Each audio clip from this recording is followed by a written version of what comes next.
Ladies and gentlemen, Alan Bewley here, Managing Partner, United Wealth Management, with Dan Lohmar, my partner and Chief Operating Officer, Investment Advisors, Financial Planners to United Pilots.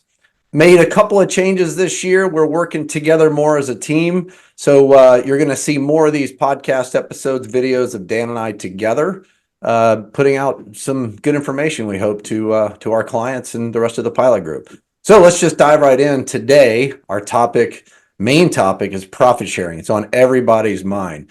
We've been getting a couple of questions. Dan, what have you gotten so far from people, questions-wise?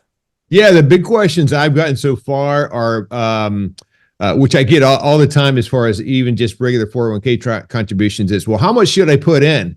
And so my first response to everybody is put all of it in. Right. Basically just because I think that's the best way to do it. But obviously people have other priorities. So, but for the most part, as far as how much you should put in, it really kind of depends on your financial situation.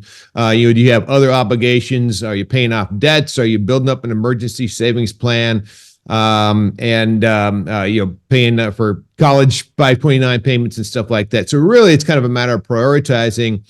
For the most part though, a lot of the people I'm getting questions from have already got a lot of those things taken care of. And so there's some advantages to putting 100% of it in. So generally speaking, I am saying put in as much as you can because it helps create RHA spillover, which we're still favorable upon. Yeah, sure. And the next questions are pre-tax versus Roth. And then you mentioned that RHA spillover. The pre-tax versus Roth discussion, it's not only a tax rates and brackets today versus tax rates and brackets in retirement, but cash flow today. It takes more of your income to put X amount of dollars in your PRAP Roth than it does pre-tax. So can you afford to do that? So a lot of questions there, big picture tax planning questions there. I think one of the things about the HRA, RHA spillover that you mentioned, we do have the market-based cash balance plan coming in the future. So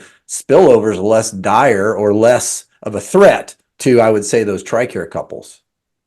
Yeah, exactly. It's a great opportunity we're going to have starting next year, assuming that goes through with the IRS. Right. The IRS passes that thing, because our concern in the past for some pilots was we'd have too much in the RHA.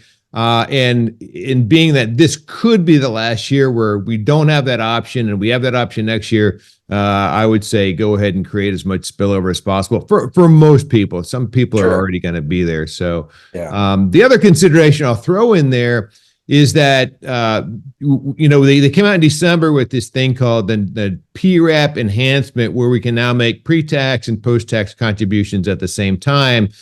And the one thing I'll say about that is if you're going to make these contributions and your priority is to fill up the pre-tax bucket, so if you're over 50, it's $30,500 in 2024.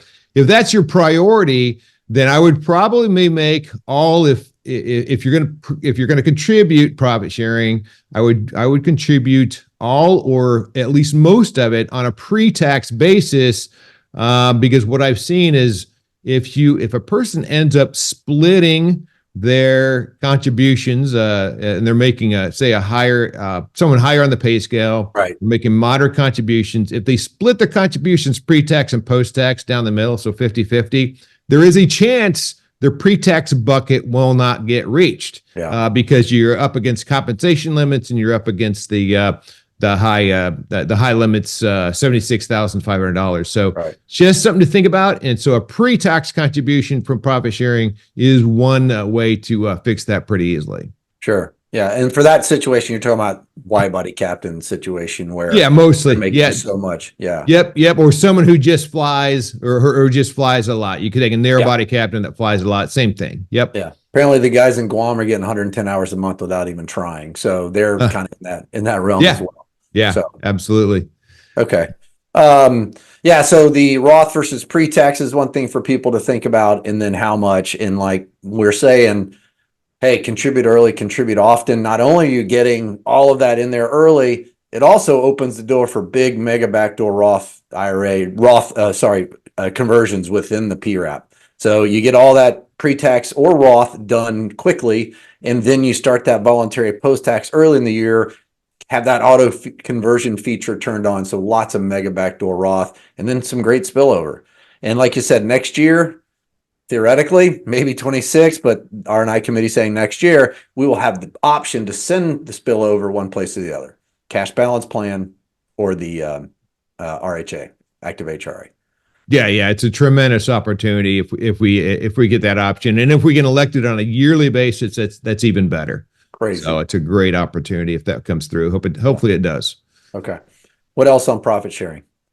Not so much on profit sharing, but I will say, again, I'll mention something again about this PRAP enhancement, that we can make pre and post tax contributions at the same time. This creates a little bit of a curveball we've never seen before, and that is that you have to do one of two things now, because we can contribute. In the past, post-tax contributions would not kick in or start until the pre-tax or the Roth limits were full. So they wouldn't even start until the pay cycle after that. So now they can come out at the same time.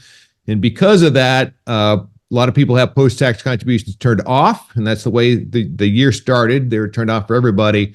But this is going to require you either to go in and turn them on some point during the year, which means monitoring your contributions, right, or increasing them sometime throughout the year if you're gonna make them concurrently. So I've been telling people, and by that you mean adding that voluntary post-tax to go concurrently with your Roth or pre-tax, and potentially increasing your overall contribution. But so what's the biggest threat with this the new system, the way it's set up now? What are they trying to correct? What was the threat before, I would say, that they made this change to where if you got post-tax in there, it's going at the same time your Roth or pre-tax? Why do they do that? Yeah, great question. And there is an advantage to it. So they did create a little bit of a administrative obstacle when they did this, but there is certainly an advantage that we can see. And so what would happen is that we would be contributing on a pre-tax or a Roth basis.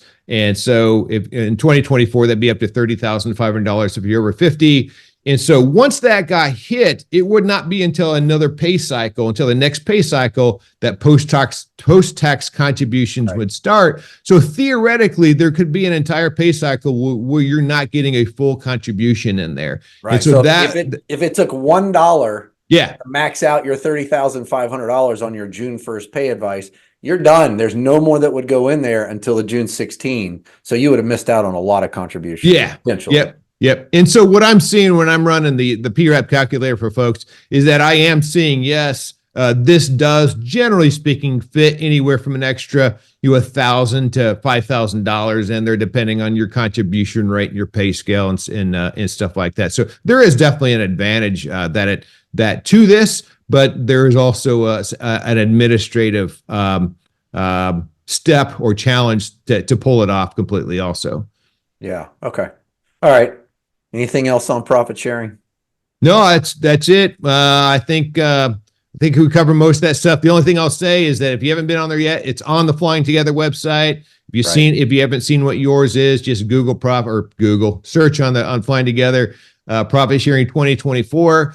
It's going to come up. There's going to be a link to how much you've got. And then there's also a link to how much you can elect. So the election is on Flying Together. It's not on the Schwab PRAP website. It's actually on Flying Together. Yeah. And I searched for it yesterday. And when I typed the word PR, boom, 2024 profit sharing came up. So lots of employees have been doing that. So, all right, cool. We got a few admin items. I'll start with the first one. We have a new email address. ClientService@UnitedWealthManagement.com. Goes to Dan, myself, Elizabeth, our client service associate, and Kim, our associate advisor. So if you guys have requests and you're not quite certain where they should go to, or just in general, send your request to ClientService@UnitedWealthManagement.com, and the appropriate person or people will respond to you. But bottom line is we're working as a team more now, and we'll all see it. And that way other people can chime in if necessary. We got another feature coming up. Dan, I'll let you talk about Nudge. Oh, you want me to talk about Nudge? That's all. Even though I'm dying for it to happen. Yeah. So Yeah, it's a great feature, and we again as a team really kind of it took the lead on getting this. But one of the things we're going to do in 2024, and this is new for us, so there's admittedly going to be a little bit of a learning curve. But Nudge is a text messaging system that we can send reminders out. Okay, so we might send some reminders throughout the year to say, hey, a good example like we just talked about is not profit sharing, but your PRAP contributions. If we think in a certain month that you're going to be maxed out on pre-tax and you need to go in and turn on your post-tax contributions or increase them, that might be a good example of when we're sending out reminders. Other things we talk about, we send videos about. So it's just a text messaging system that we can send out reminders on. And you can, as soon as you get those things, you can't reply to them.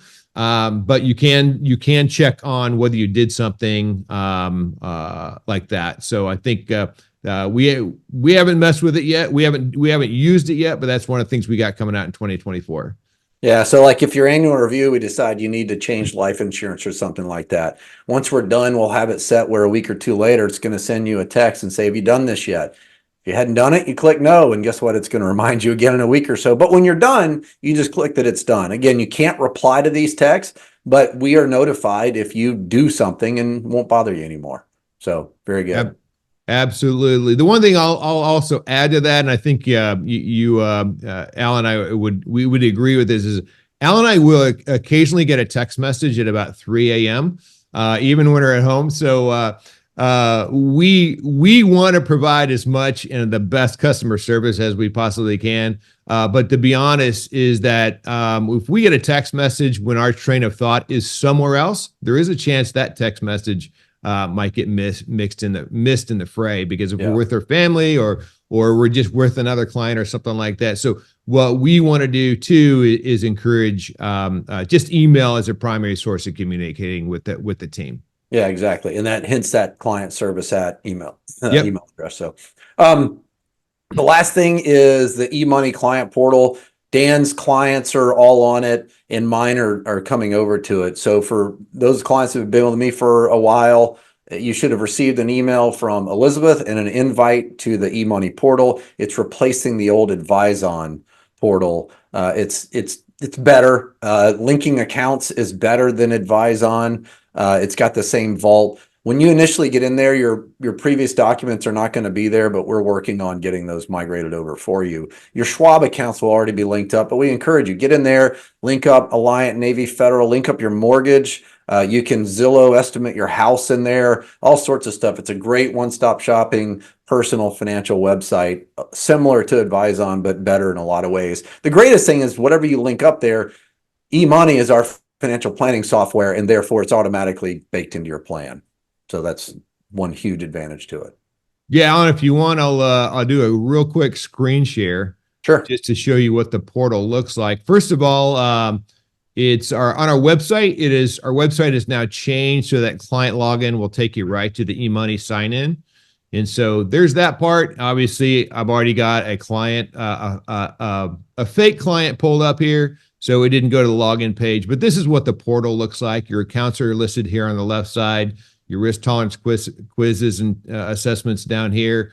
Linking accounts is pretty self-explanatory, but then here's the vault too. Just click on vault, and then that's the way you can share documents back and forth. So just a quick tour on what that's about. Very good. Very good. All right. Well, I think that's it for this introductory Alan and Dan show. We don't know what to call this yet, but we're going to be doing these every couple of weeks and talking about things we think are relevant to you. And what drives that is questions from you guys, questions from prospects, pilots. We monitor the United Pilot Facebook page and things like that. So when we see things come up that we know are relevant to the pilot group because you're asking about it, then we're going to try and touch base on those here. Dan is still going to work on doing some more in-depth videos. I'm going to try and work on some more interviews for the podcast, but this is where we're really going to focus our attention, I think, on a more routine basis. Absolutely.